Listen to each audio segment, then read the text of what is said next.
नमस्कार, स्वागत है आप सभी का हमारे इस खास कार्यक्रम ज्ञान धारा में। मैं हूं आपके साथ नम्रता। दर्शकों, इस कार्यक्रम में हम आपको रूबरू करवाते हैं ऐसी शख्सियत से जो अपना ज्ञान आपके साथ साझा करते हैं, वो ज्ञान जो उन्होंने ध्यान के माध्यम से अर्जित किया है। इसी श्रृंखला में आज हम चर्चा करेंगे सिमुलेशन पर, जिसे हिंदी में माया भी कह सकते हैं। सिमुलेशन क्या होता है, ये कैसे कार्य करता है, इसका हमारे जीवन पर क्या प्रभाव पड़ता है, ये हम जानेंगे हमारे आज के खास गेस्ट प्रवीण भाटिया जी से, जो 2008 से ध्यान से जुड़े हैं। प्रवीण भाटिया जी पहले एक बैंक में कार्यरत थे, उसके बाद वह जर्मनी में कंप्यूटर प्रोग्रामर के रूप में कार्यरत थे, लेकिन 2020 में उन्होंने नौकरी छोड़ के पूर्णतः अपना जीवन ध्यान और ध्यान प्रचार में समर्पित कर दिया। तो चलिए स्वागत करते हैं प्रवीण सर का कार्यक्रम में। सर, आपका कार्यक्रम में बहुत बहुत स्वागत है। थैंक यू वेरी मच जी। तो सर, जैसा कि हमारा आज का विषय है सिमुलेशन, तो मैं चाहूंगी सबसे पहले आप यही बताएं कि सिमुलेशन आखिर होता क्या है। जी, हमारे शास्त्रों में बताया गया कि माया है ये जगत, लेकिन माया को एक्सप्लेन कैसे करें? तो क्या ये जगत रियल नहीं है? क्या हमें दर्द नहीं होता, भावनाएं नहीं है हमारे परिवार में, भाई बहन? ये रियल है या इरियल है? इसको एक्सप्लेन करने के कुछ तरीके हैं। इस जो ये रियल नहीं है उसको बताने के लिए कि ये माया है, उसमें एक तरीका है सिमुलेशन। इंग्लिश में इसको मैट्रिक्स भी कहते हैं। अदरवाइज हिंदी में अगर एक्सप्लेन करना हो तो कहते हैं सपने की तरह जीवन है। जैसे सपना असली है कि नहीं है? जब तक हम सपने में होते हैं असली लगता है, जब हम जागते हैं तो हंसते हैं या उसको याद करके सोचते हैं कि हमने क्या एक्सपीरियंस किया था आज। सेम वे ये जगत एक रियल नहीं है, लेकिन बिल्कुल रियल लगता है। इसको समझने का एक तरीका सिमुलेशन है। सिमुलेशन के थ्रू हम इसको समझ सकते हैं। सिमुलेशन जीवन नहीं है, लेकिन सिमुलेशन के थ्रू जीवन को समझा जा सकता है। फॉर एग्जाम्पल, आजकल लोग एयरफोर्स की सपोज फ्लाइट को ट्रेनिंग करते हैं तो फ्लाइट सिमुलेटर है, तो वो फ्लाइट असली नहीं है, लेकिन वो उसको सिमुलेशन के थ्रू एक्सपीरियंस करते हैं और उसके थ्रू वो ट्रेन करते हैं पायलट को। सेम वे ये जो हमारा जीवन है, ये एक सिमुलेशन के थ्रू समझा जा सकता है। सर, सिमुलेशन में रहने का क्या मतलब होता है? कि जैसे अभी आपने बताया कि हम सिमुलेशन में जीवन व्यतीत कर रहे हैं, तो कैसे कर रहे हैं सर? मैं चाहूंगी थोड़ा आप विस्तार से बताएं। अगर हम ये माने कि हमारी कॉन्शियसनेस का एक सेगमेंट कुछ एक्सपीरियंसेस करना चाहता है, इस यूनिवर्स में इतना ये अनंत विस्तार है और इसमें कॉन्शियसनेस के डिफरेंट सेगमेंट हैं। अगर आप इमेजिन करो कि एक ऐसा सेगमेंट है जहाँ पे कोई सफरिंग नहीं है, पीड़ा नहीं है, कोई बीमार नहीं होता, और उसका एक्सपीरियंस करना है, तो कैसे करोगे? डर का एक्सपीरियंस कैसे करेंगे? उसको एक्सपीरियंस करने के लिए असली जो ब्रह्मांड है उसकी एक कॉपी, जैसे फ्लाइट सिमुलेटर होता है, और उस कॉपी के अंदर ह्यूमन का अवतार उसको एक्सपीरियंस कर रहा है। तो ये जगत जो है जिसमें हम हैं, ये हम एक्सपीरियंस कर रहे हैं, हमारी कॉन्शियसनेस इसको एक्सपीरियंस कर रही है। To experience that we have created this simulation. अच्छा, आप ऐसे समझ सकते हो कि मान लो आप माउंट एवरेस्ट जाना चाहते हो, लेकिन किसी कारण से एज नहीं है या सर्कमस्टांसेस सूट नहीं करते, तो एक सिमुलेशन जिसके अंदर आपको बिल्कुल रियल है, इतना रियल है कि आपकी कॉन्शियसनेस जो सोचेगी वो क्रिएट होगा। अगर कॉन्शियसनेस सोचेगी कि एवलांच आ जाए, इमीडिएटली एवलांच आ जाएगा। स्नो लेपर्ड आ जाए, स्नो लेपर्ड आ जाएगा। आप एक्सपीरियंस करोगे कि सनसेट हो रहा है, तो उसका एक्सपीरियंस हो जाएगा। In that way I think कि हमारे दर्शक समझ सकते हैं कि सिमुलेशन में जीवन कैसा होता है। जी, तो सर सिमुलेशन के क्या कई प्रकार भी हो सकते हैं? बहुत अच्छा क्वेश्चन है। हम धरती पे जिस समय हैं, इसमें 3 तरह के सिमुलेशन साइमल्टेनियसली है। आप ऐसे सोचो कि एक कंप्यूटर की गेम 3 स्क्रीन पे लगातार चल रही है। एक जो हमारा जीवन जिसको हम जानते हैं, दूसरा हमारा वो जीवन जिसको शरीर छोड़ने के बाद का जीवन कहते हैं, वो भी इसी का हिस्सा है, और थर्ड जो है ईटीज, एलियंस और जो धरती के बियॉन्ड की डायमेंशंस हैं। ये 3 सिमुलेशन धरती पे थे। इस समय धरती में कॉन्शियसनेस शिफ्ट चल रहा है। इससे पहले की जनरेशन इन 3 सिमुलेशन को सेपरेटली देखती थी, रेदर 2 को ही जानती थी, जीवन और मरने के बाद का जीवन। वो थोड़ा बहुत उनकी इमेजिनेशन थी कि मरने के बाद ऐसा जीवन होता होगा। लेकिन थर्ड जो एलियंस, ईटीज, इसके बारे में एक जनरेशन पहले बात नहीं करती थी। इस कॉन्शियसनेस शिफ्ट में तीनों सिमुलेशन पास आते जा रहे हैं, ओवरलैप कर रहे हैं, क्योंकि आने वाले समय में इन तीनों के बियॉन्ड की जो डायमेंशंस है, ह्यूमैनिटी उसको एक्सपीरियंस करने जा रही है। That shift is happening on the earth. So there are 3 types of simulation as you have asked. Sir, तो जैसे अभी हम जिस सिमुलेशन को नहीं जानते, जैसे आपने 3 प्रकार बताए, जिसमें आपने एक एलियन का भी प्रकार बताया, तो क्या अभी तो हम नहीं जानते, क्या कहीं ना कहीं वो सिमुलेशन हमारे जीवन पे प्रभाव डाल रहा है?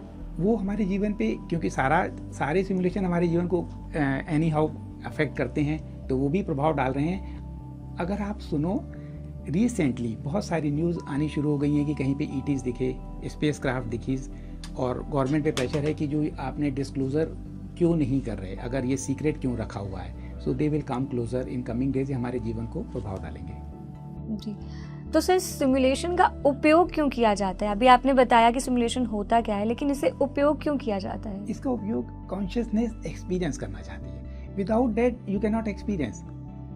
आप एक ऐसे जगत में हो जहाँ ये सब कुछ नहीं है, उसको एक्सपीरियंस करने के लिए हम यहाँ पे आ गए, लेकिन आने की जो शर्त है या असली इसको कैसे यूज़ करते हैं, हम फॉरगेटफुलनेस में है। अगर हमें पता लग जाए कि हम असली में हमारा जो रूप है, तो ये सारे एक्सपीरियंसेस इमीडिएटली स्टॉप हो जाएंगे। सो इसको करते रहने के लिए हम सिमुलेशन में है, आपका एक अवतार। We are multi dimensional being. जैसे आप सपना देखते हो, तो सपने में आप बेड पे सो रहे हो तभी सपना देखते हैं, लेकिन आपका एक अवतार सपने में है। एग्जैक्टली सेम वे एक अवतार आपका इस सिमुलेशन में डिफरेंट एक्सपीरियंसेस कर रहा है। तो इसीलिए सिमुलेशन की ज़रूरत है कि आप कुछ एक्सपीरियंसेस कर सको। सर, कोई स्थिति भी होती है इसकी जिसमें हम इसे उपयोग कर सकें, मतलब कुछ पर्टिकुलर ऐसी कोई स्थिति आती है जब हमें इसका उपयोग करना चाहिए? नहीं, we are in the simulation. So इसका सिमुलेशन एक तरीका, लोग कहते हैं कि हम कुछ एक्सपीरियंसेस करने के लिए धरती पे आए, या हम इवॉल्व होने के लिए आए। यहाँ पे धरती के इस एक्सपीरियंसेस के थ्रू हम प्रेम और वननेस का एक्सपीरियंस करने के लिए भी इस सिमुलेशन का उपयोग करते हैं। जी, तो सर जैसे इतनी गहराई से जैसे इसे जानना है, तो क्या हमें मेडिटेशन अपनाना होगा तभी हम सिमुलेशन को गहराई से जान पाएंगे? बिल्कुल सही है, क्योंकि ये इतना रियल है, ये इतना रियल है कि इसको आप जानने के लिए ध्यान से शुरुआत होती है। सिर्फ समाधि में आप एक्सपीरियंसेस करते हैं कि ये जो जगत है ये सिमुलेशन है। इसीलिए सारे सेंट्स इसको बताते हैं कि ये माया है, लेकिन बिना एक्सपीरियंस के जो अवतार है, जो फॉरगेटफुलनेस में है, वो इसको समझ नहीं पाता। तो इसका जो एक ही तरीका मैं समझता हूँ, वो ध्यान और समाधि, और कोई तरीका नहीं। और ध्यान में भी जो एक्सपीरियंसेस समाधि में लोग करते हैं, वो 2 एक्सपीरियंसेस साइमल्टेनियसली नहीं किए जा सकते। आइदर यू आर इन समाधि और यू आर इनटू सिमुलेशन। लेकिन वो जो मेमोरीज होती हैं, वो धीरे धीरे इस्टेब्लिश होती जाती हैं, जीवन बदलना शुरू हो जाता है। इसको प्रज्ञा कहते हैं। जब वो पूरी तरह इस्टेब्लिश हो जाता है, दैट तुरीय अवस्था आ जाती है। तो सर क्या सिमुलेशन का प्रयोग करने से किसी समस्या का सामना भी करना पड़ सकता है? नहीं, मुझे लगता है कि ये क्वेश्चन अभी भी थोड़ा सा क्लियर नहीं हुआ। मैं और बताता हूँ। ये जीवन एक सिमुलेशन है, इसको सिमुलेशन को हम यूज नहीं कर रहे, we are into the simulation. तो अब हम इसमें हैं, अब ये है कि हम इससे बाहर कैसे निकलें। जो ये जगत, अगर आप फ्लाइट सिमुलेटर को यूज कर रहे हो, लेकिन वो असली फ्लाइट नहीं है, ये जानना कि ये जो जगत, सारे अनुभव एक असली नहीं है, ये जानना इस सिमुलेशन से बाहर निकलने का रास्ता है। तो इस सिमुलेशन को हम इस तरह जान के इससे बाहर निकल सकते हैं। तो सर कैसे जानेंगे हम सिमुलेशन का बाहर आने का तरीका, कैसे बाहर आएंगे हम इस सिमुलेशन से?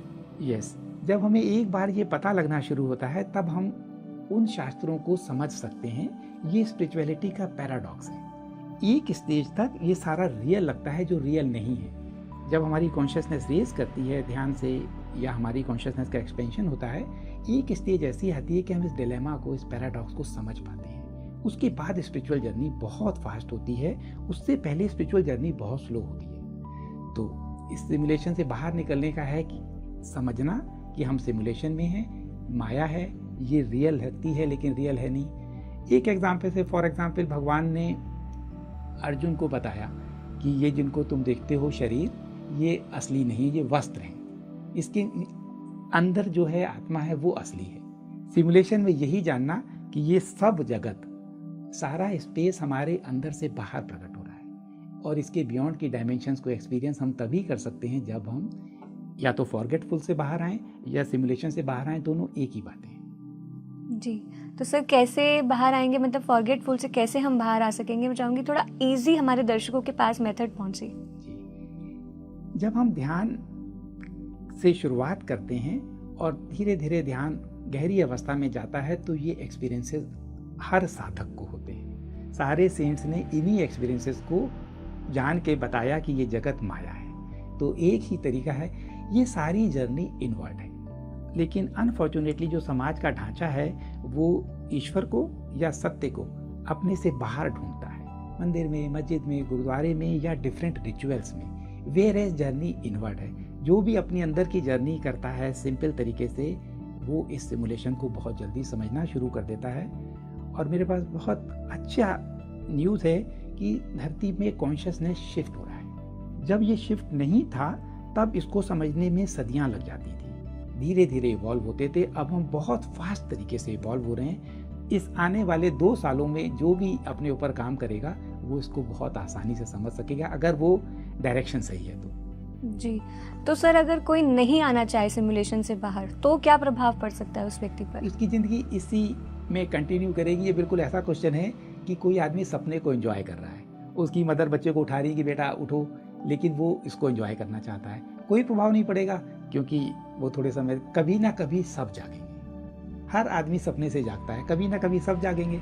लेकिन है कि जगत जब हम जागते हैं तो अनुभव करते हैं वो डिफरेंट है, और जो सपने के अंदर है वो फिक्टिटियस है। सेम वे जब तक हम नहीं जागेंगे तब हम उसका एक्सपीरियंस करते रहेंगे, जर्नी थोड़ी सी डिले होगी। और जो इस समय एक और बात भी है, सिमुलेशन में सब चीज प्लेजेंट नहीं है। आप देखो धरती पे कितनी सफरिंग है, रिलेशनशिप की इशू हैं, फाइनेंशियल इश्यूज हैं, हेल्थ वाइज इश्यूज हैं, और कितनी ज़्यादा सफरिंग है। जब तक हम इस फॉरगेटफुलनेस में हैं, ये सफरिंग इसका हिस्सा बनी रहेगी। तो इसके बियॉन्ड आने के बाद हम अपने सत्य स्वरूप को जान लेंगे।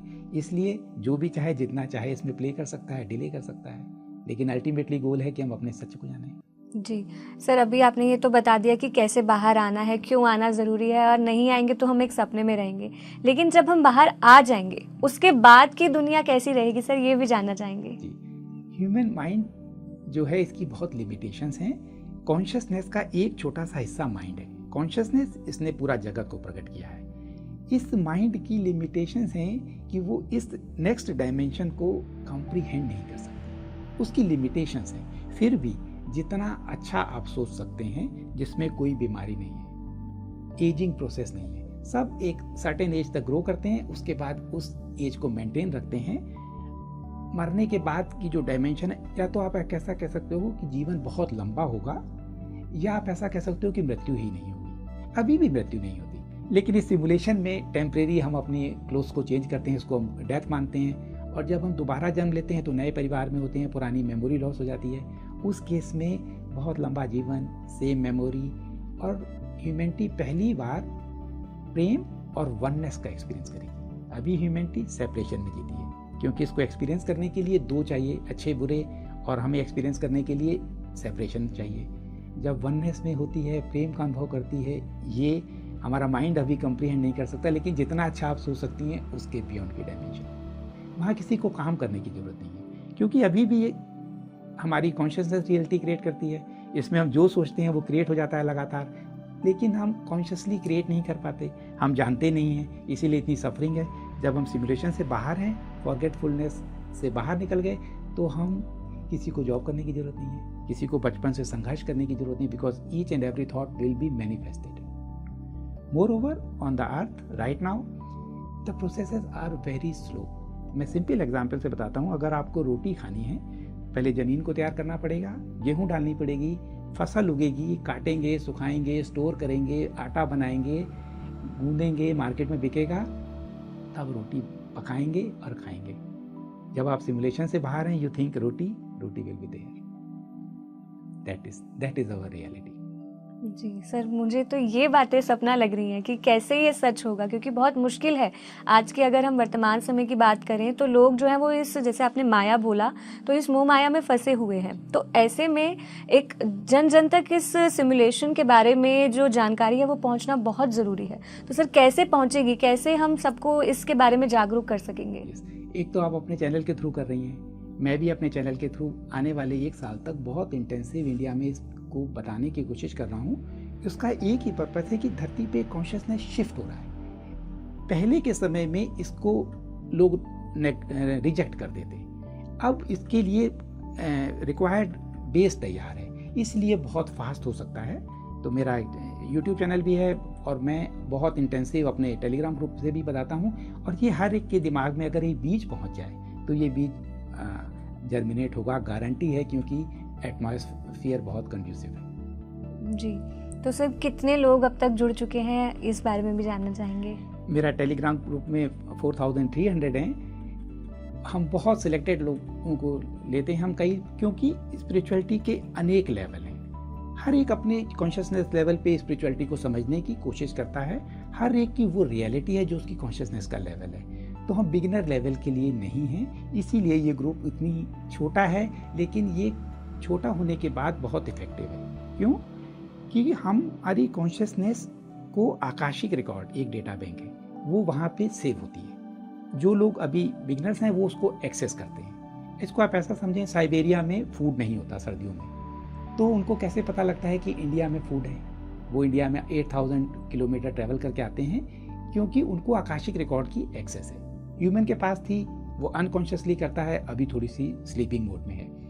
तो जब ये 4000 लोग रीराइट करते हैं आकाशिक रिकॉर्ड को, तो वो बाकी लोग जो अभी स्पिरिचुअलिटी में नहीं है उस पर भी इसका फर्क पड़ता है। सो इस वे हम बहुत तेज़ी से एक्सपोनेंशियल इसको स्प्रेड कर रहे हैं। आने वाले समय में आप देखोगे अगले 1 साल में धरती में बहुत सारे लोग इसको समझ पाएंगे।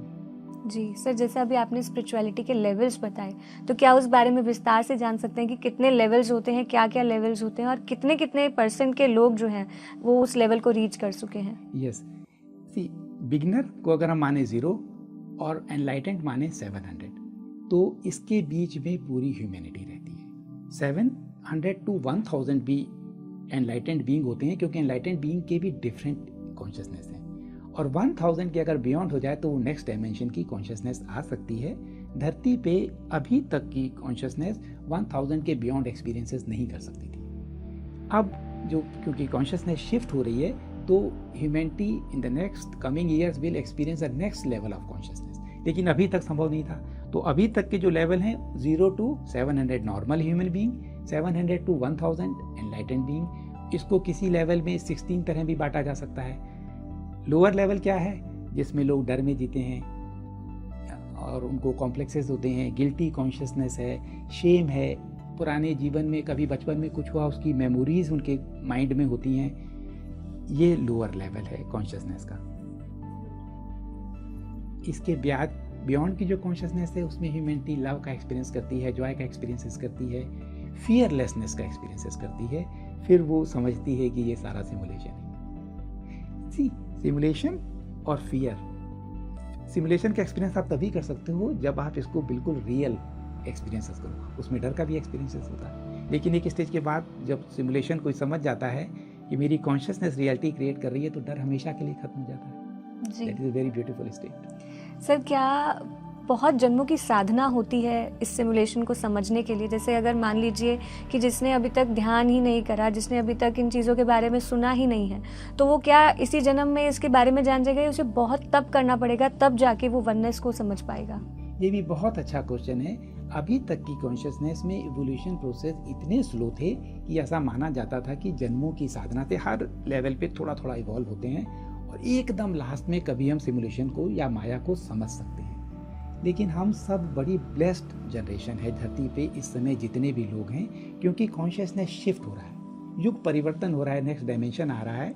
इस केस में सारे के सारे लोग बहुत जल्दी इसको समझ के इससे मुक्त होने वाले हैं जी। लेकिन फिर भी थोड़ा थोड़ा अपने ऊपर अगर काम करेंगे, खाली हाथ में हाथ रख के बैठने से नहीं कि हो रहा है तो हमारा भी हो जाएगा, क्योंकि सिमुलेशन तो हमेशा यस तथास्तु कहता है। तो जब तक आप थोड़े से एफर्ट करेंगे तो अच्छा होगा। जी, पर जैसे सर बात हम कर रहे हैं वर्तमान समय की, तो वर्तमान समय में बेसिक नीड्स पूरी करना भी बहुत ज़रूरी है। तो आदमी नहीं छोड़ सकता अपने जो घर के अपनी जो जिम्मेदारी है वो उसे नहीं छोड़ सकता, तो वो दोनों को बैलेंस कैसे करके चले सर? दोनों को बहुत आराम से बैलेंस किया जा सकता है, सिर्फ प्रायोरिटीज़ की ज़रूरत है। जो लोग नहीं कर पाते उनकी प्रायोरिटीज़ नहीं है। Otherwise each and every person despite there circumstances थोड़ा थोड़ा करके कर सकता है। और अगर वो जिस कॉन्शियसनेस के लेवल पे है उसकी रियलिटी में उसको ब्रेड एंड बटर की चिंता है या कोई भी इश्यूज हैं, जब तक वो शिफ्ट नहीं करेगा तब तक ये रियलिटी परसिस्ट करेगी, कंटिन्यू करेगी। तो ये समझना कि जब तक वो चेंज नहीं करेंगे वो यही कंटिन्यू रहेगा, ये जान के उन्हें थोड़े थोड़े एफर्ट करने पड़ेंगे सबको। जी, लेकिन सर क्या होता है कभी कभार हमारा वातावरण ऐसा होता है कि हम करना तो चाहते हैं पर कर नहीं पाते, तो उस समय पर कैसे डील करें इस सिचुएशन से? ये भी बड़ा अच्छा क्वेश्चन है, बहुत सारे लोग फेस करते हैं। आप लोगों को बहुत क्लियरली जानना चाहिए कि ये जगत आपकी कॉन्शियसनेस का प्रोजेक्शन है। ये अंदर जगत एक शीशा है, इसमें आपकी सारी रियलिटी प्रकट हो रही है। तो जब तक आप सोचते हो कि वातावरण कंड्यूसिव नहीं है या मेरे आसपास के रिलेटिव्स, परिवार के लोग मुझे सपोर्ट नहीं करते, तब तक आप बेसिक बात नहीं समझे सिमुलेशन की कि आपकी कॉन्शियसनेस प्रकट होगी। जब तक आप इस अपने अंदर जो नहीं करेंगे, ये कंटिन्यू करेगी, वातावरण कंटिन्यू करेगा, अपने ट्रिगर हैं। और ये भी सिमुलेशन का हिस्सा है, जैसे बताया कि सिमुलेशन इवोल्यूशन में हेल्प करता है। तो ये ट्रिगर उस पर्सन के हैं जिनको वो ट्रिगर मानता है या अपने चैलेंजेस मानता है, उस पर्सन के इसीलिए ट्रिगर हैं कि वो उसको समझे, उनसे बियॉन्ड जाए, इवॉल्व। जी, तो सर क्या इसके अंदर जो बुक्स रीडिंग है, जैसे स्वाध्याय हम बहुत प्रमोट करते हैं कि स्वाध्याय अपना ज्ञान बढ़ाना बहुत ज़रूरी है, तो क्या बुक्स रीडिंग इसमें हेल्प कर सकती है हमें? बुक रीडिंग बहुत हेल्प करती है, लेकिन बुक रीडिंग के साथ कौन सी बुक है ना, बुक का तो अनंत भंडार है और समय कम है। और अगर समय कम है, जैसे हमारे स्पिरिचुअलिटी में 4 पिलर माने गए, भक्ति योग, ज्ञान योग, कर्म योग, सेल्फलेस सर्विस और राजयोग। राजयोग में ध्यान आता है। तो जैसे कार के 4 पहिए हैं, इसी तरह ये चारों मिलके, चारों एक साथ हेल्प करते हैं, चाहे कोई भी 4 हो। लेकिन अगर 2 कार के 2 पहिए आगे होते हैं, सेम वे अगर हम 2 आगे रखें, ध्यान और ज्ञान, तो बहुत हेल्प करता है। मेरी अंडरस्टैंडिंग में मेरे लिए ये दोनों आगे हैं। थोड़ा सा मैं पढ़ता हूँ और थोड़ा सा इनवर्ट करता हूँ अपनी जर्नी को, ये दोनों बहुत हेल्प करते हैं। मैं एक बुक रिकमेंड कर सकता हूँ अगर सिमुलेशन को समझना हो, श्री निसर्ग दत्त महाराज जी की आई एम दैट। बहुत डिफिकल्ट बुक है। एक तो होता है स्पिरिचुअल एंटरटेनमेंट, हमने बुक पढ़ी, उसमें कहानियाँ हैं, उन कहानियों को एंजॉय भी किया और थोड़ा बहुत ज्ञान भी बढ़ा, वो भी इफेक्टिव है। ये डायरेक्ट टीचिंग्स हैं, इस टीचिंग में सूत्र के रूप में उनको समझना बहुत हेल्प करता है। जी सर, जैसे अभी आपने 4 योग की बात करी, 2 योगों को तो आपने मतलब महत्व दिया, लेकिन जैसे भक्ति योग है, तो भक्ति योग में बहुत से लोग कंफ्यूज होते हैं स्पिरिचुअलिटी में और रिलीजियस में, डिफरेंस नहीं समझ पाते। तो सर यहाँ पे जो भक्ति है वो कितनी ज़रूरी है, या फिर भक्ति के बिना भी हम जो है सिमुलेशन को समझ सकते हैं? मैं समझता हूँ वर्तमान समय में भक्ति सबसे कठिन है, क्योंकि भक्ति की फॉर्म बदल चुकी है, डिसफंक्शनल हो चुका है। इसलिए रिलीजियस एक्टिविटीज़ को लोग भक्ति मानते हैं। भक्ति मीरा की भक्ति वैसी स्टेज आने में मैं समझता हूँ कि वर्तमान समय में कठिन है, कम से कम मेरे लिए पॉसिबल नहीं है। तो मेरे लिए आगे वाले 2 पिलर हैं, लेकिन इन 2 पिलर से जब मैं ईश्वर को समझ पाया, तो मैं समझता हूँ मैंने अपने परिवार के लोग जिनके साथ मेरा ब्रॉटअप हुआ, उनकी भक्ति और मैं अपनी भक्ति को देखता हूँ तो बहुत फर्क है। जो फीलिंग्स है ये सच को जानने की होती है। जैसे मैंने पहले कहा कि सिमुलेशन में डर, फियरफुल पर्सन लोअर लेवल के एक्सपीरियंसेस करता है। अधिकांश लोग भगवान को भी डर के पूजा करते हैं। किसी मंदिर, मस्जिद, गुरुद्वारे कोई भी हो, वो रिलीजियस लोग हैं, उनको डर लगता है, इसलिए वो ईश्वर को प्रेम नहीं कर पाते। जब तक प्रेम नहीं कर पाते, भक्ति प्रकट नहीं हो सकती। इसीलिए मैं कहता हूँ कि मेरी नज़रों में आज के समय में भक्ति एक स्पिरिचुअल एंटरटेनमेंट की फॉर्म है। स्पिरिचुअल एंटरटेनमेंट भक्ति नहीं है, रिलीजियस एक्टिविटीज़ भक्ति नहीं है, और डर के भगवान और ईश्वर से मिलना कतई भक्ति नहीं है। इसके बियॉन्ड अगर आप भक्ति कर सकते हैं तो वो भक्ति है। जी, तो सर जैसे अभी आप कर्म योग की बात कर रहे थे, तो हमारे कर्मा का क्या लेना देना है हमारे जीवन में, और कैसे ये हमारे जो सिमुलेशन है इसे समझने में कैसे मदद करेगा? ये बहुत भी अच्छा क्वेश्चन है, लेकिन शायद 2 बातें आपने मिक्स कर दी, कर्म योग और कर्म, ये 2 डिफरेंट चीज़ें हैं। तो पहले कर्म योग के बारे में, जब हम सेल्फलेस सर्विस करते हैं, उसके थ्रू एक प्योरिटी आती है कॉन्शियसनेस में। वो कॉन्शियसनेस हायर जाके इस सत्य को, सिमुलेशन को समझने में हेल्प करती है। इसका सबसे अच्छा एग्जाम्पल इंडिया में डिवाइन लाइफ सोसाइटी के फाउंडर श्री शिवानंद जी हैं। वो डॉक्टर थे, आई डोंट नो मलेशिया या इंडोनेशिया किसी कंट्री में थे। उस समय पेंडेमिक आई, बहुत ज़्यादा लोग मरने लगे। नर्सें 16, 17, 18 घंटे काम करती थी, थक के घर चली जाती थी। वो लगातार सेल्फलेस सर्विस करते रहे। एक doctor with that selfless service, उनको जो रियलाइजेशन हुआ, he became the founder of divine life society in India. उनका जीवन, उनकी बायोग्राफी कोई पढ़ेगा तो बहुत इम्प्रेस्ड होगा। मुझे लगता है आपके चैनल में समय नहीं है तो मैं ज़्यादा डिटेल में नहीं बताता। वो कर्म योग है। उस कर्म के थ्रू जो प्योरिटी आई, उससे उन्होंने इस सिमुलेशन को समझा, जाना, मुक्त हुए और लोगों को ज्ञान दिया। लेकिन आपने क्वेश्चन पूछा है कर्मा का। वो कर्मा भी सिमुलेशन में बहुत लंबे समय तक हमें बांधा रखता है, क्योंकि अभी तक की कॉन्शियसनेस बहुत स्लो इवॉल्व होती थी। इसमें एक कॉन्सेप्ट है कर्म का, अच्छे कर्म का रिवॉर्ड, खराब कर्म की सजा।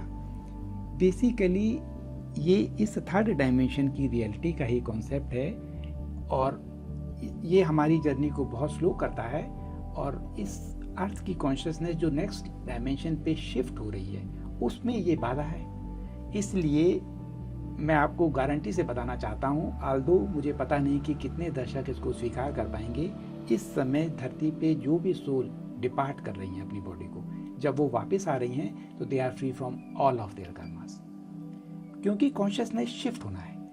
उस अभी तक की जो कॉन्शियसनेस है वो पुरानी मेमोरी से रिएक्ट करती है। पुरानी मेमोरी में अगर डर है, पिछली लाइफ में उनकी बॉडी किस तरह उन्होंने छोड़ी, उनकी मेमोरीज क्या थी, उनके रिलेटिव्स क्या थे, आने वाले समय में वो उन डिज़ायर्स को पूरा करने की कोशिश करती है जो उस समय छूट गई। इसीलिए ये वो सिमुलेशन कंटिन्यू करता है, क्योंकि सिमुलेशन में तो है तथास्तु, जो भी आपकी डिज़ायर है उसको वो रियलिटी क्रिएट करती है। तो अब इसको खत्म हो रहा है, इसलिए all beings are coming on the earth without the baggage of karma. That is the good, very good news. जी। और इस समय भी जो लोग अभी बॉडी में हैं, उन सबके पास चॉइस है। वो पुराने रूल जिसमें कर्मा का रूल था उससे प्ले करना चाहते हैं तो कर सकते हैं, जो मुक्त होना चाहते हैं वो अंडरस्टैंडिंग से मुक्त हो सकते हैं। मैं बहुत सारे लोगों को जानता हूँ जो कर्म से मुक्त हैं। मेरे चैनल में मैंने पोल करके पूछा था कि आप कर्म के सिद्धांत को किस हद तक मानते हो। More than 70% were free because they understood. Sir ये समझें हम कैसे, क्या करना होगा इसे समझने के लिए? इसको समझने के लिए कि ये एक आप सपने में हो, सपने में आपने शिकार किया, आपके पास गन है, गन में जंगल में आप गए, आपने हिरन को देखा, शिकार किया।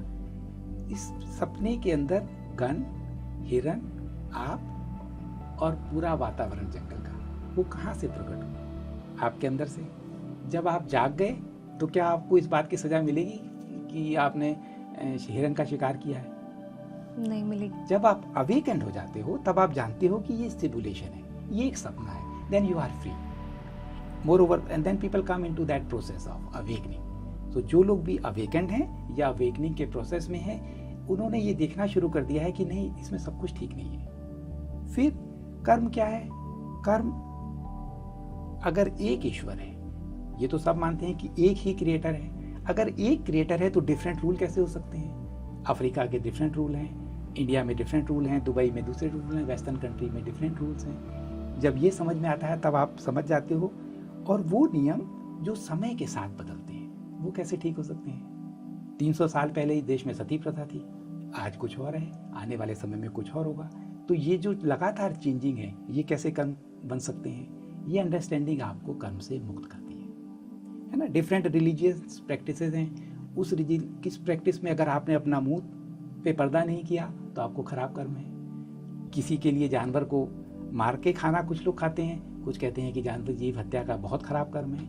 ऐसे ही इतने सारे लोग हैं, उन्होंने अपने जीने के लिए, समाज को चलाने के लिए कुछ नियम बनाए, उसका अभी तक की वैलिडिटी थी, लेकिन कॉन्शियसनेस जब शिफ्ट कर जाती है तो वो इन नियमों के बियॉन्ड चली जाती है। और सिंपल एग्जाम से अगर समझना चाहें तो भगवान कृष्ण ने कहा युधिष्ठिर से कि इस युद्ध में अधर्म को हटाने के लिए बोलो कि अश्वत्थामा मर गया।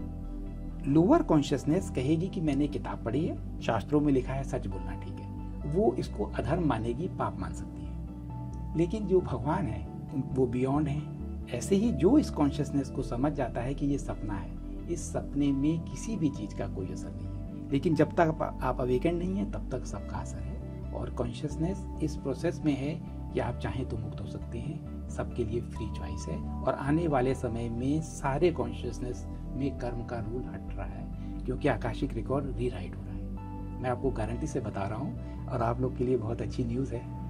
जी सर, जैसे आपने कहा कि कर्म का रूल हट रहा है, लेकिन जो लोग अभी इस समय अगर बुरे कर्म कर रहे हैं तो सर उनको भी तो सजा मिलनी चाहिए, क्योंकि जो पुराने कर्म अपने भुगत रहे हैं, जिन्होंने बुरे कर्म किए होंगे उनको सजा मिल रही है, तो जो अभी करंट में कर रहे हैं तो वो उनकी सजा कहाँ जाएगी सर?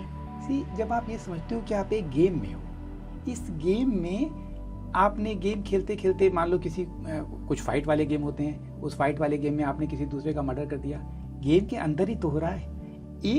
जब हम फॉरगेटफुलनेस से ये गेम खेल रहे हैं तब तक तो ये सारी बातें सही हैं, लेकिन जब हम जाग जाते हैं तब ये सारी बातें इनवैलिड हो जाती हैं। ये इसीलिए इसको अवेकनिंग प्रोसेस बोलते हैं। एक सर्टेन लेवल के बाद ही इसको समझा जा सकता है, जैसे मैंने पहले बताया था। और इसको कब समझा जा सकता है, ये भी शायद क्वेश्चन होगा। कॉन्शियसनेस को नापा जा सकता भी है, ऐसी मशीन्स मैंने सुना है कि डेवलप हो रही हैं, क्योंकि ये बहुत फाइन एनर्जी है। मैं जर्मनी में एक बहुत अच्छी यूनिवर्सिटी है, TU टेक्निकल यूनिवर्सिटी म्यूनिक, उसके प्रोफेसर से मिला। उन्होंने एक प्रोजेक्ट पे काम कर रहे थे कि ह्यूमन कॉन्शियसनेस को कैसे मेजर किया जा सके। तो मैं समझता हूँ जब कॉन्शियसनेस हायर होती है तो वो इसको समझ सकती है। लेकिन एक और तरीका है, टैरेट कार्ड है, बहुत पुराना सिस्टम है, उसमें बहुत अच्छी बुक है, उससे भी हम जर्नी को जान जाते हैं। तो टैरेट का जो 12th कार्ड है वो इसको पैराडॉक्स है, उसमें सिर्फ एक कार्ड में वो ह्यूमन उल्टा लटका हुआ है, क्योंकि उसको दुनिया उल्टी दिखती है। तब उसको समझ में आता है कि ये दुनिया 12th कार्ड से पहले सिमुलेशन था, इसके बाद की दुनिया अलग है, और तब उसको ये कर्म का सिद्धांत भी समझ में आता है। लेकिन फिर भी आपका क्वेश्चन रह गया कि क्या बुरे लोगों को बुरे कर्मों की सजा मिलनी चाहिए, कैसे मिलेगी? जब आप किसी एक थॉट से रेजोनेट करते हो तो वो आपकी रियलिटी बनता है। जब तक आपके किसी के भी पर्सन के, जब तक ये है कि मैं कर्म से मुक्त होना चाहता हूँ, लेकिन जो खराब कर्म कर रहे हैं उनको सजा मिलनी चाहिए, then they are resonating with the law of karma, they could not be free. तभी फ्री हो सकते हैं जब ये समझ जाएं कि ये सिमुलेशन है। इस सिमुलेशन में अगर मैं कर्म से फ्री हूँ तो किसी को भी कर्म की सजा नहीं है। जो कुछ हुआ that was the part of evolution process. तभी कोई फ्री हो सकता है जब तक कोई ये सोचता रहे कि मैं तो कर्म के सिद्धांत से फ्री होना चाहता हूँ, फास्ट इवॉल्व होना चाहता हूँ, लेकिन खराब कर्म करने वालों को सजा मिलनी चाहिए। They can not be free because they are resonating with the concept. That is the method. जी सर, जैसे मान लीजिए कि किसी को ये बात समझ में आ गई है, तो क्या जो उस पर्सन की एनर्जी है वो अपनी एनर्जी से बाकी लोगों को ये समझाने में हेल्प कर सकता है? उसकी एनर्जी बाकी लोगों को अंडरस्टैंड करने में हेल्प करेगी? बहुत हेल्प करेगी, बिकॉज फर्स्ट ही has to be fully convinced, not intellectually. Intellectually तो बहुत लोग समझ सकते हैं, जब वो समझ जाते हैं तब ये एनर्जी आकाशिक रिकॉर्ड में सेव होती है। ह्यूमन की जो कॉन्शियसनेस है कलेक्टिव कॉन्शियसनेस है। इस कलेक्टिव कॉन्शियसनेस में धरती पे जितने लोग हैं, पूरी धरती के लोग, वो इसको मिलके एक कलेक्टिव कॉन्शियसनेस है। एक पर्सन भी चेंज होता है तो कलेक्टिव कॉन्शियसनेस में शिफ्ट आता है, तो उनका प्रभाव उस कलेक्टिव कॉन्शियसनेस में पड़ रहा है, उसको बाकी लोग एक्सेस कर रहे हैं। ये एक तरीका है। वो उनकी एनर्जी की फील्ड में जो लोग आते हैं उनको फर्क पड़ रहा है, तो इस तरीके से वो बहुत प्रभावकारी कर रहे हैं। इसीलिए ये प्रोसेस एक्सपोनेंशियल मैं कहता हूँ। सिर्फ एक जने ने मान लो किया 1 से 2, 2 to 4, 4 to 8, 16, जब ये इसके बाद डबलिंग होती है तो बहुत फास्ट ये इंफॉर्मेशन स्प्रेड होती है। आप इस थॉट को भी देखो, जो मैंने आज कर्म की आपने बात की, अगर आज से 10 ईयर्स पहले कहा जाता तो लोग आउटराइट रिजेक्ट करते थे। आज सुन रहे हैं मेरे चैनल में, पोल में मैंने बताया कि कितने लोगों ने इसको समझा। क्योंकि फील्ड तैयार हो रही है शिफ्ट के लिए। जी सर, अगर इसको हम प्रैक्टिकली समझना चाहें, जैसे अभी आपने बताया कि 1 से 2, 2 से 4, अगर प्रैक्टिकली समझना चाहें तो कैसे हम इसे समझेंगे? यस, इसको भी मैं बहुत अच्छे ढंग से बताने की कोशिश करता हूँ। आप ऐसा सोचो कि सपोज एक बॉटल है या कोई भी एक बर्तन है, इसमें 11 बजे एक बैक्टीरिया है जो हर 1 मिनट के बाद डबल हो रहा है, और वो 12 बजे फुल होना है। 1 घंटे के अंदर वो बैक्टीरिया डबल होते होते कंप्लीट फुल होना है। एक्सपोनेंशियल इवोल्यूशन क्या होता है, तो आप बताओ कि 11:59 पे कितना होगा। तो मैं दर्शकों की हेल्प करता हूँ। 50%। 1 मिनट पहले 50%, then it will be 100%। 1 minute पहले जो लगता है कि बिल्कुल कम है, वो भी नेक्स्ट मोमेंट पे डबल हो जाएगा। इससे और थोड़ा सा पहले देखें तो 11:50 पे ओनली 3% चेंज हुआ 11:50 में, whereas we are very close to that event 10 minute में जो होने वाला है, लेकिन 3% चेंजेस महसूस नहीं होते।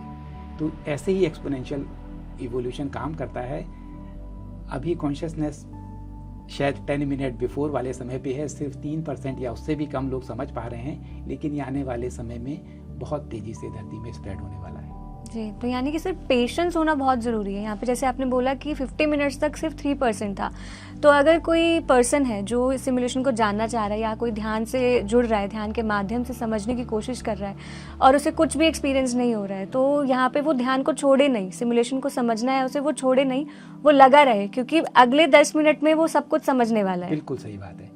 और पेशेंस भी बहुत अच्छा शब्द है।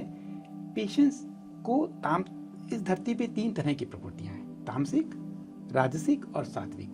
जो तामसिक प्रकृति है उसे कुछ एक्शन नहीं लेना, तो वो भी इस शब्द का बड़ा यूज़ करती है या मिस यूज़ करती है कि हम तो पेशेंस है, करना है भी कुछ नहीं, तो पेशेंस का नाम ले दिया। पेशेंस बहुत डिवाइन वर्च्यू है। उसके बाद राजसिक प्रकृति है, वो एक्शन लेती है हर परिस्थितियों में, और सात्विक प्रकृति कंप्लीट पेशेंस होती है। तो मैं ये कहना चाहता हूँ कि जो तामसिक लोग हैं और पेशेंस शब्द का दुरुपयोग करते हैं, वो पेशेंस नहीं है। Patience is a very divine virtue. You know, you are confident, you have trust with the divinity, then you are doing your job and then you have patience. Only then it is a patience. Sir, अगर किसी में patience है तो साथ ही साथ gratitude होना कितना ज़रूरी है, ये भी जानना चाहूँगी।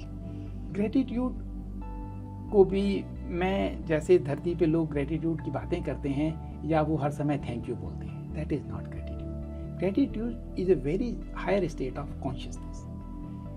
इसका अपोजिट है विक्टिम रोल। तो जो विक्टिम है वो सोचता है कि सारी परिस्थितियों के लिए मैं विक्टिम हूँ, अपने जीवन के लिए मेरे रिश्तेदार, मेरे पति पत्नी, मेरे माँ बाप, गरीबी, हेल्थ, मैं विक्टिम हूँ, क्योंकि उसने सिमुलेशन को मेन एस्पेक्ट नहीं समझा कि उसके अंदर से क्रिएट हो रहा है। देन ही फील विक्टिम, और यही इस फॉरगेटफुलनेस है, क्योंकि वो इस जगत को सेपरेशन में एक्सपीरियंस करता है और विक्टिम समझता है। विक्टिम मेंटालिटी बहुत लोअर कॉन्शियसनेस है, इसका जस्ट अपोजिट है ग्रेटिट्यूड। तो आप सोचो कितनी बड़ी जर्नी है, विक्टिम टू ग्रेटिट्यूड, ग्रेटफुलनेस। लेकिन ये एक स्टेट ऑफ कॉन्शियसनेस है। आप थैंक यू कह के या हर समय कह के मैं ग्रेटिट्यूड, अपनी डे टू डे लाइफ से वो हैप्पी नहीं है, बट जैसे हम बड़े ग्रेटिट्यूड है। ये हम्बलनेस, ग्रेटिट्यूड, ये खोखले शब्द हैं, तब तक ये कुछ काम नहीं आते, बेकार के शब्द हैं। इसके अलावा जो स्टेट होती है ग्रेटिट्यूड की, वो स्टेट जब होती है तब आप एनलाइटमेंट के बहुत पास होते हैं, तब आप सरेंडर कर सकते हो, otherwise you can not surrender. और सरेंडर और एनलाइटमेंट के बीच में सिर्फ एक कदम का फासला बचता है। तो ग्रेटिट्यूड से पहले फियरलेसनेस आती है। ये कॉन्शियसनेस के स्तर हैं। जी, लेकिन सर ऐसा कहते हैं ना कि जो हम यूनिवर्स को देते हैं वही हमारे पास आता है।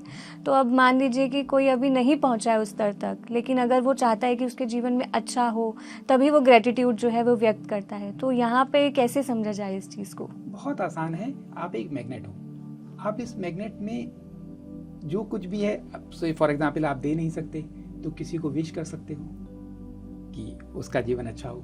It will happen in your life because you are magnet. जिस चीज़ से आप रेजोनेट करते हो वो आपके जीवन में प्रकट होती है। मैं एक एग्जाम्पल से बताता हूँ। एक केस में एक पर्सन मेरी गुरु के पास आया and he was very happy कि मेरे भाई को किसी एस्ट्रोलॉजिकल से पता लगा है कि ये उसका लास्ट जीवन है, and he was so excited and so happy. तो मेरी गुरु ने बताया कि ये तुम्हारे आखिरी जीवन है, because you are resonating with that idea. तो जब अगर उसके इसका अपोजिट होता, उसके मन में आता कि मेरा भाई क्यों, वो तो इतने कुछ भी नहीं किया, वो क्यों हो जाएगा, मैं क्यों नहीं हो रहा, मैंने तो बहुत साधना की है, देन उसने ये आइडिया को रिजेक्ट करके अपनी जर्नी को नुकसान पहुंचा दिया होता। तो इस केस में रेजोनेशन जो होता है वो बहुत हेल्प करता है। आप किस चीज़ से रेजोनेट कर रहे हो, तो अपने जीवन में जो कुछ आप अट्रैक्ट करना चाहते हो उससे रेजोनेट करना शुरू करो। हर एक को हेल्थ मिले, हर एक के पास अबेंडेंस हो, यू विल गेट अबेंडेंस। लेकिन हम लोग कंपटीशन करते हैं, संघर्ष करते हैं, that is why we stops our evolution. ऐसे ही कहानी नारद भक्ति सूत्र में है कि नारद जी जा रहे थे वैकुंठ लोक, तो रास्ते में उनको एक साधु मिला। उसने पूछा कि आप जा रहे हो तो पूछ के आना कि मैं कब एनलाइटेंड होऊंगा, कब मुक्ति मिलेगी। तो उन्होंने कहा ठीक है। थोड़े आगे एक और मिला, उसने भी सेम क्वेश्चन पूछा, तो उन्होंने कहा ठीक है। तो जब वो वहाँ से वापस आए तो पहले वाले साधु ने पूछा कि क्या, तो उन्होंने कहा कि बस 7 जीवन तुम्हें और लगेंगे। तो वो इतना फ्रस्ट्रेट हो गया, उसने सब कुछ छोड़ दिया। उसने कहा कि 7 जीवन इतने समय से तो मैं कर रहा हूँ, मुझे नहीं करना। उसके बाद नेक्स्ट वाले के पास मिले तो उन्होंने कहा इस पेड़ पे जितने पत्ते हैं उतने जीवन तुम्हें और लगेंगे। वो खुशी से नाचने लगा, ओ मेरा समय पास आ गया। उसकी एक्साइटमेंट और खुशी से पेड़ के सारे पत्ते झड़ गए और ही गॉट एनलाइटेंड। यही रेजोनेंस का सिद्धांत है। ये अगर ह्यूमन समझ जाए, सी विक्टिम रोल में व्हाट यू आर डूइंग, आप अट्रैक्ट कर रहे हो वो परिस्थितियां जिसमें आपको विक्टिम रोल करने की परिस्थितियां मिलती रही। बहुत हमारे शास्त्रों का एग्जाम्पल है, कर्ण पैदा हुआ, मेरी माँ ने मुझे छोड़ दिया, मैं विक्टिम हूँ। दूध पीते बच्चे को छोड़ दिया, उसको लगता है कि रियलिटी तो है, क्यों मैं विक्टिम क्यों नहीं हूँ, मेरी माँ ने मुझे क्यों और भाइयों की तरह नहीं रखा। मैं सूत पुत्र मुझे कहा गया जबकि मैं सूर्य पुत्र हूँ। गुरु के पास गया, द्रोणाचार्य के पास, उन्होंने मुझे सिखाने से मना कर दिया। परशुराम जी ने सिखाया, मैं तो अपनी गोद में उनका सर रख के बैठा था कि उनकी नींद ना खुले, कीड़ा मुझे काटता रहा, खून निकलता रहा। उन्होंने मुझे श्राप दे दिया कि जब तुम्हें जरूरत होगी विद्या छूट जाएगी, मैं विक्टिम हूँ। ऐसे ही उसका जीवन चला आखिरी तक। लास्ट डे भी अर्जुन को वो एक दिन पहले मार सकता था, ऐसा कि सूर्य अस्त अभी नहीं हुआ था, लेकिन उसने तीर खींचा, लेकिन जब तक तीर पहुंचेगा तब तक सूर्य अस्त हो जाएगा। नियम का पालन करते हुए उसने तीर नहीं छोड़ा। नेक्स्ट डे मैं विक्टिम हूँ, रथ के नीचे खड़ा था, निहत्था खड़ा था, भगवान ने मुझे मरवा दिया। उसका जीवन विक्टिम रोल से शुरू हुआ, विक्टिम रोल तक चला, इसके बाद भी यहीं से शुरू हुआ। जब भी कोई ये समझ सकता है वो हमेशा के लिए मुक्त हो जाएगा। अपनी विक्टिम हुड को इतना प्यार ना करें। समाज से रिकॉग्निशन के लिए विक्टिम होना जरूरी नहीं है, आप ग्रेटिट्यूड के साथ भी समाज से बहुत रिकॉग्निशन ले सकते हैं। जी सर, अगेन हम वहीं पर आ गए कि हम जो है फंसे हुए हैं माया में। हमें ये लगता है कि ये हमारे लिए सही है, ये ऐसा होना चाहिए, वैसा होना चाहिए, क्योंकि हम फंसे हुए हैं उसमें। तो उसी से बाहर आना हमें बहुत ज़रूरी है आज के समय में। इस सिमुलेशन में हमारी कॉन्शियसनेस रियलिटी क्रिएट कर रही है। तो हम विक्टिम होना चाहते हैं या हम ग्रेटिट्यूड होना चाहते हैं, हम समाज के लिए भला करना चाहते हैं, उस तरह का आप मैग्नेट बन के अपने जीवन को बदल सकते हैं। हम सब का जीवन, मैं बताना चाहता हूँ, अपने द्वारा क्रिएट किया जा रहा है। कुछ लोगों के क्वेश्चन होंगे, कौन बीमारी को अटैक करेगा, कौन विधवा होना चाहेगा, कौन युद्ध की पीड़ा झेलना चाहेगा, लेकिन अल्टीमेटली आप इसको क्रिएट करते थे अनकॉन्शियसली। आपने कभी पहले क्रिएट किया था, टाइम लैग में वो यहाँ पे इस तरह पहुँचा है। आने वाले समय में कंप्रेस टाइमलाइन में इमीडिएटली लोग महसूस करेंगे और तब आप समझ सकते हैं कि आप कैसी रियलिटी को क्रिएट करना चाहते हैं। एक और एग्जाम्पल से आप समझ सकते हैं, द्रौपदी ने एक बार भगवान कृष्ण से पूछा कि मेरे 5 पति क्यों हुए। तो भगवान ने बताया, तुमने पिछले जीवन में वर मांगा था कि मेरा पति सबसे ज़्यादा धर्म का ज्ञाता हो, सबसे ज़्यादा ताकतवर पहलवान हो, युद्ध धनुर्धर हो, ज्ञानी हो और सुंदर हो। ये 5 विरोधी चीज़ें एक पर्सन में पॉसिबल नहीं थी, लेकिन उस द्रौपदी का ही ये क्रिएशन था, इसलिए इस जीवन में उसको 5 पति मिले। उसको बाद में पीड़ा होती थी कि लोग उसे कहते थे 5 पतियों की पत्नी है, वो नहीं चाहती थी, वो तो अर्जुन से प्रेम करती थी। फिर भी उसकी कॉन्शियसनेस ने जो चाहती थी वो प्रकट हुआ। अनकॉन्शियस डिजायर थी कि ऐसा मिले। तो अब हम अपनी डिजायर को कॉन्शियसली क्रिएट कर सकते हैं। इसके टूल्स हैं, मेरे ग्रुप में कुछ मेडिटेशन पढ़े हैं जिसमें वो अपनी टाइमलाइन को बदल सकते हैं, पास्ट को चेंज कर सकते हैं, ज़िंदगी को बदल सकते हैं। उन टूल्स को यूज़ करें, कॉन्शियसली अपना जीवन क्रिएट करें और मुक्त हों। जी, क्या टूल्स के बारे में सर थोड़ा बहुत जान सकते हैं? यस, क्योंकि रियलिटी हमारी कॉन्शियसनेस करती है। हमारी कॉन्शियसनेस और धरती पे अगर हम स्मॉलेस्ट पार्टिकल माने, उनको फोटोन कह सकते हैं। इन दोनों का इंटरेक्शन होकर जो रियलिटी क्रिएट होती है, जिसको हम एक्सपीरियंस करते हैं, वो सच नहीं है लेकिन हम एक्सपीरियंस कर रहे हैं। तो इन टूल्स के थ्रू हम अल्फा स्टेट में जाते हैं, क्योंकि बाधा है हमारा लॉजिकल माइंड। लॉजिकल माइंड कहता है कि ये इम्पॉसिबल है। थोड़ा सा मेडिटेटिव स्टेट में गए, जहाँ पे हमने अपने माइंड्स की एक्टिविटीज़ को स्लो डाउन किया। उस स्टेट में हमने अपनी रियलिटी को क्रिएट किया। सिर्फ एक इंटेंशन डालनी है, दैट इज सफिशिएंट। उसके बाद उसको भूल गए। यूनिवर्स अपने आप उसको करने की सर्कमस्टांसेस क्रिएट कर देता है। ये टूल्स बहुत इफेक्टिव हैं, 100% काम करते हैं, और इतना काम करते हैं 2 + 2 = 4 ऑलवेज। ये कोई विशफुल थिंकिंग नहीं है, ये अफर्मेशन नहीं है, ये रियली इस सिमुलेशन के अंदर यही वरदान है कि आपकी कॉन्शियसनेस क्रिएट करती थी। अभी तक स्लो करती थी क्योंकि फोटोन बेल्ट इतनी सॉलिड नहीं थी। अगर जो लोग भी साइंस को थोड़ा सा फॉलो करते हों, लास्ट समय में 3 सोलर फ्लेयर्स अर्थ पे आई थी। जब भी सोलर फ्लेयर आती हैं, इस समय 730 टाइम स्ट्रॉन्ग फोटोन बेल्ट है।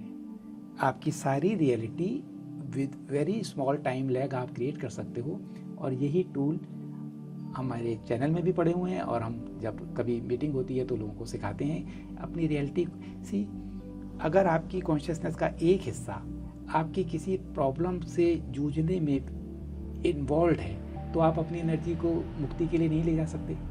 परिवार में एक जने को कैंसर है, सारा परिवार उसी में इन्वॉल्व है, उससे मुक्त होने के लिए टूल हैं। कॉन्शियसली आप अपनी रियलिटी क्रिएट करें, वो पर्सन भी फ्री हो, और आप अपनी एनर्जीज को सत्य को जानने में, सिमुलेशन से फ्री होने में, मुक्त होने में लगा सकें। जी ज़्यादा टूल्स। सर, जो टूल्स आपने बताए हैं, इससे एक चीज़ तो क्लियर होती है कि यहाँ पे अध्यात्म के विज्ञान को समझना बहुत ज़रूरी है।